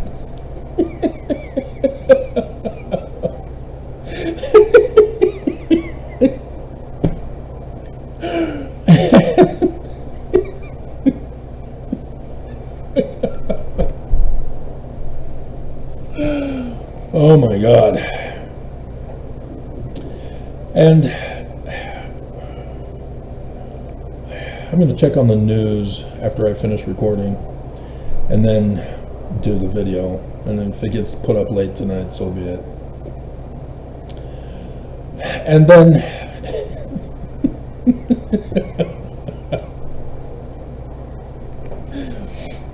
then now we're in 2026. And he's escalating things. He's failing, and it's hurting him now. He's being punished for his failure in 2025. He's being threatened to do it, and do it quickly. To destroy America and hand over the kingdom to the church. The 200-year-old coup plot. And the church prophets are being more blatant to members of the church that they're false. And Mormons still don't see it. But there is a mass exodus occurring since 2023. But more specifically now, as stake centers are being closed down, mostly in the Salt Lake Valley. And so now, what the church had been doing previously to chase people out and purge the church of the apostates, the sensitive snowflakes, to keep only the dumb in the church, the goats, the tares, to bind them in bundles to fulfill scripture prophecy. When I don't know, do they know what they're doing? Do they know the consequences of what they're doing? That it's going to fulfill scripture prophecy? Because the scriptures seem to indicate that they don't. And yet I do the videos to let them know that that's what they're doing. And they still do it. Because they don't believe. Nonetheless, this is what's happening. And so 2026 Nelson gives us 7 death threats before Easter, and Trump fails again. And so now we're in June. 29th and 30th, I'm having the dreams, finally. I was wondering, where's the dreams? There they are, Oaks. Here it comes.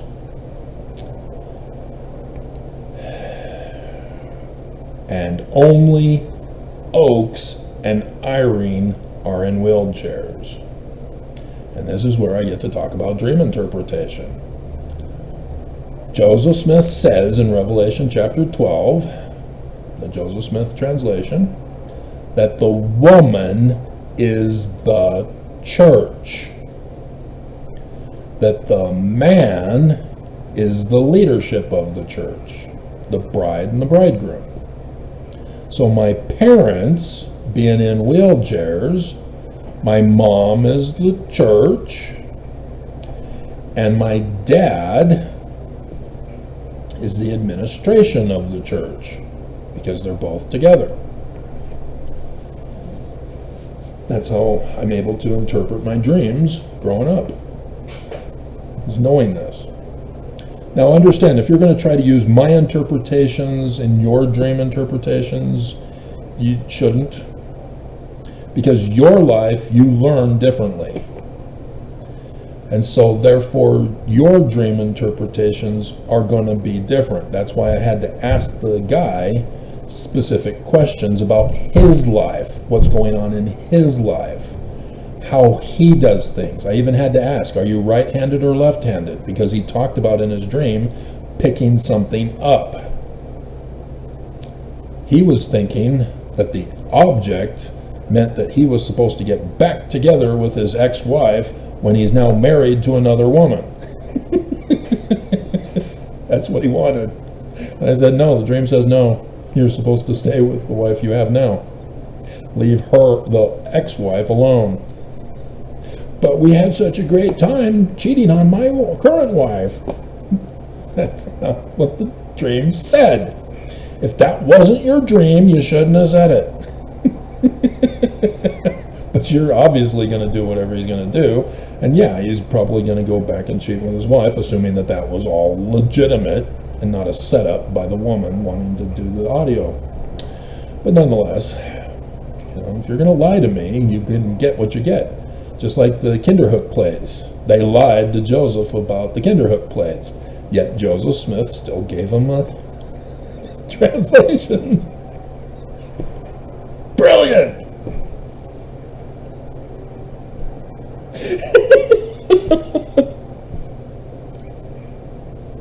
Just like with 19 July 1840. Brilliant!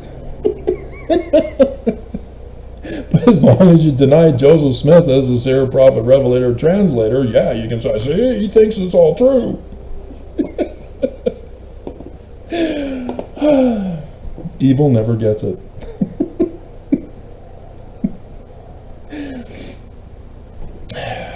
So, Benson, 3 decades is the start of the latter days. 2026 is the 40th year, 4 decades. 40. This is significant for the Jews and my dream in June. The number 40 has great significance throughout the Torah and the Talmud. The number 40 represents transition or change.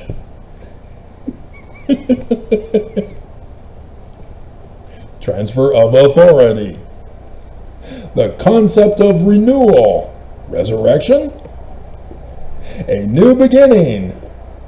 The number 40 has the power to lift a spiritual state.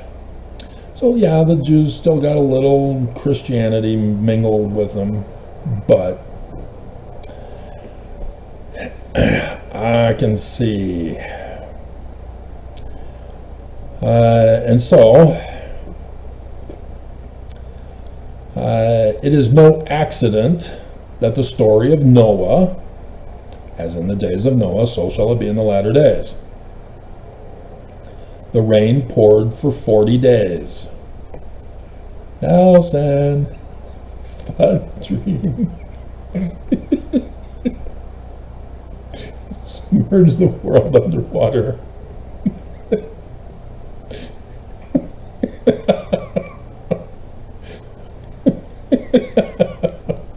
But yes, baptism for a new beginning. But the latter days is not a baptism of the water, it's the baptism by fire this time, the day that shall burn as an oven.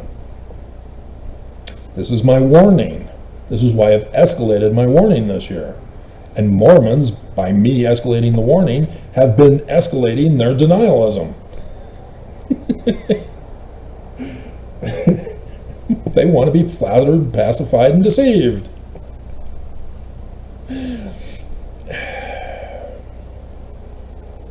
And so Moses was on Mount Sinai for 40 days and came down with the stone tablets.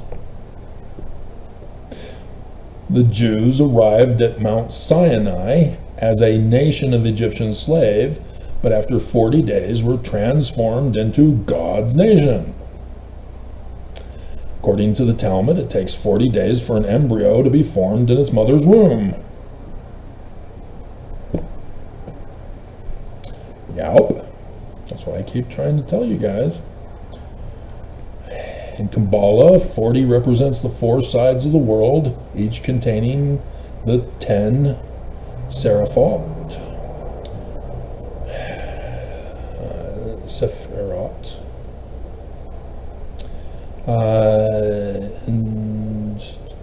And so, yeah, angels gathering the elect from the 4 quarters of the earth. And thus, it's 49 from to the 21st. So I dismissed that. But here, 40 days between the first day of Elul to the blow of the shofar to prepare for Rosh Hashanah until Yom Kippur. And so that's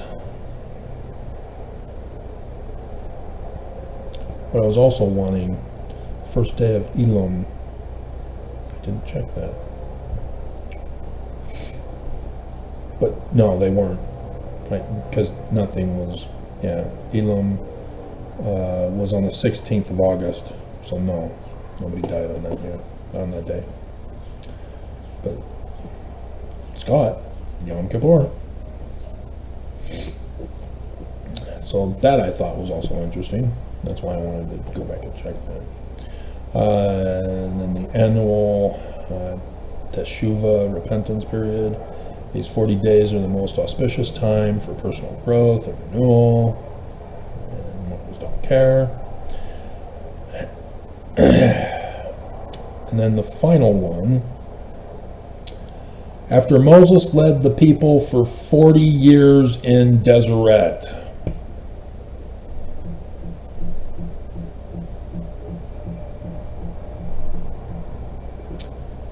He tells them, God has not given you a heart to know and eyes to see and ears to hear until this day. Catch on from this video yet?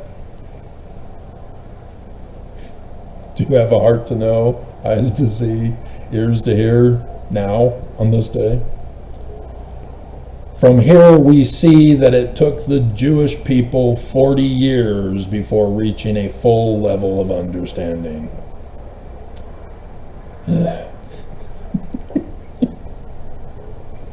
Thus, 40 years until now.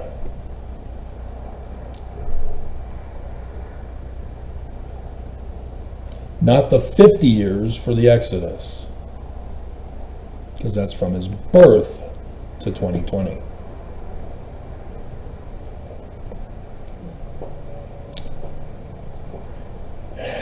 Ask the rabbi a question. Click here to comment on this article.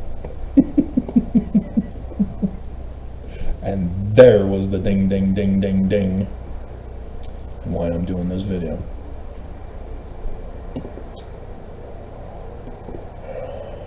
this is it. OAKS told you this is it, because he was running a test run in 2020. This is it, Mormons.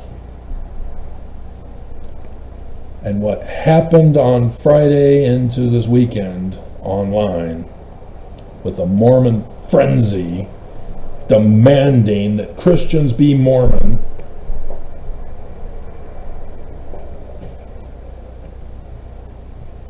because that's what the argument is all about.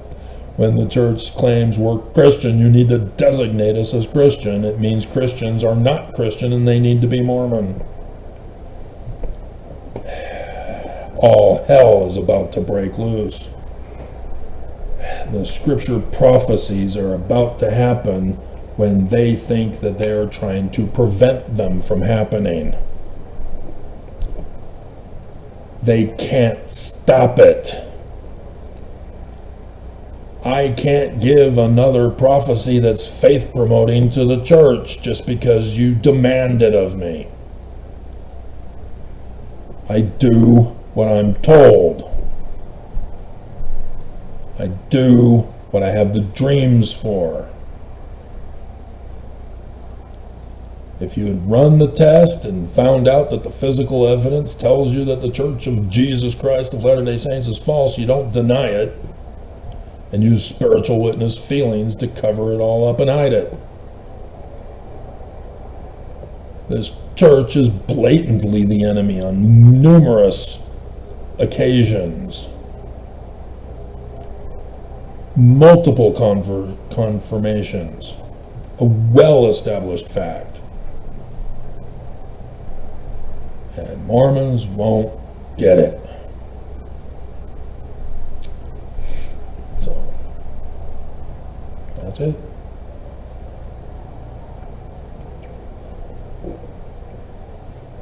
I should make that picture, but it's going to be complicated. Even the one that I did for the dream video collection, I didn't go back to 86 because I didn't think that was part of it. Now I have to include it, so I have to make a picture somehow. I can use the book that I did, but that includes the others, which also apply, I guess.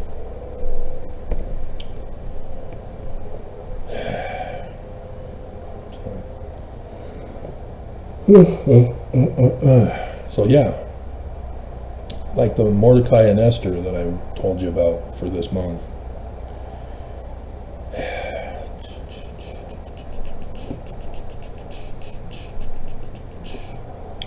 Which is Monday, tomorrow, which is the 23rd of Sivan.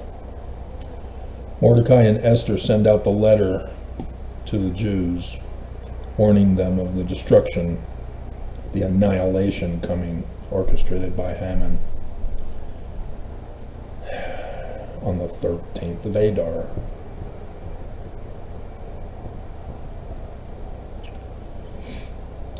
And if we had access to the Jewish calendar and it wasn't still denied,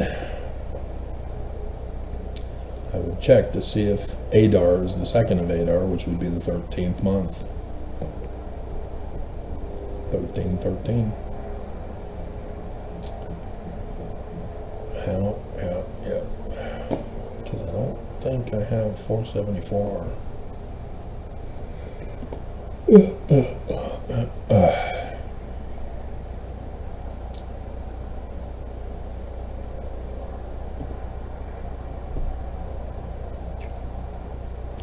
Calendars of key years. No.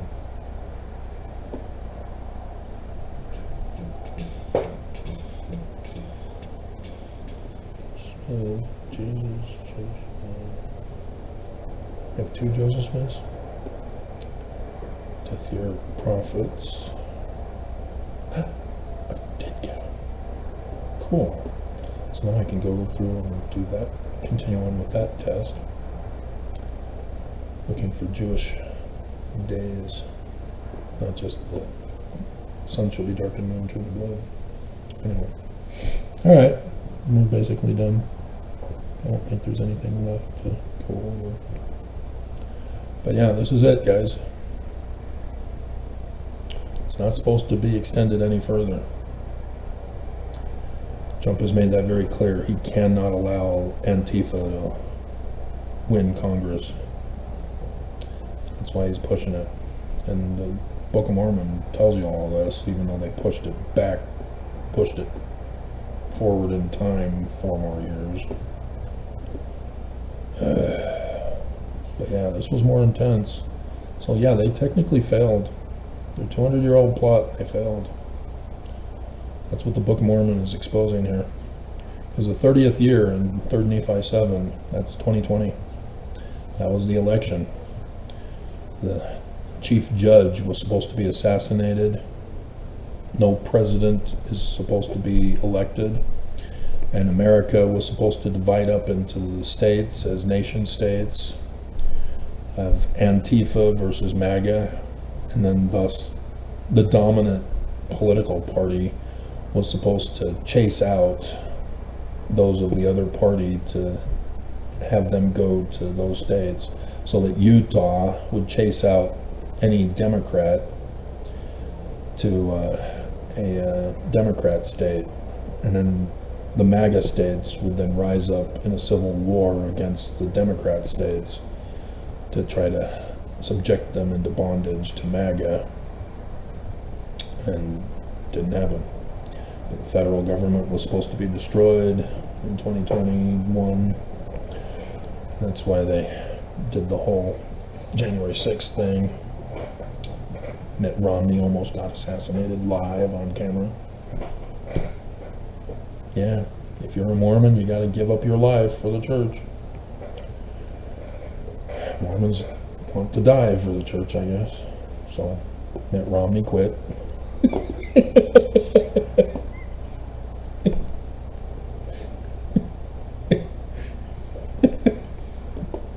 And so 8 through 10 is the storms that we're about to have for El Nino.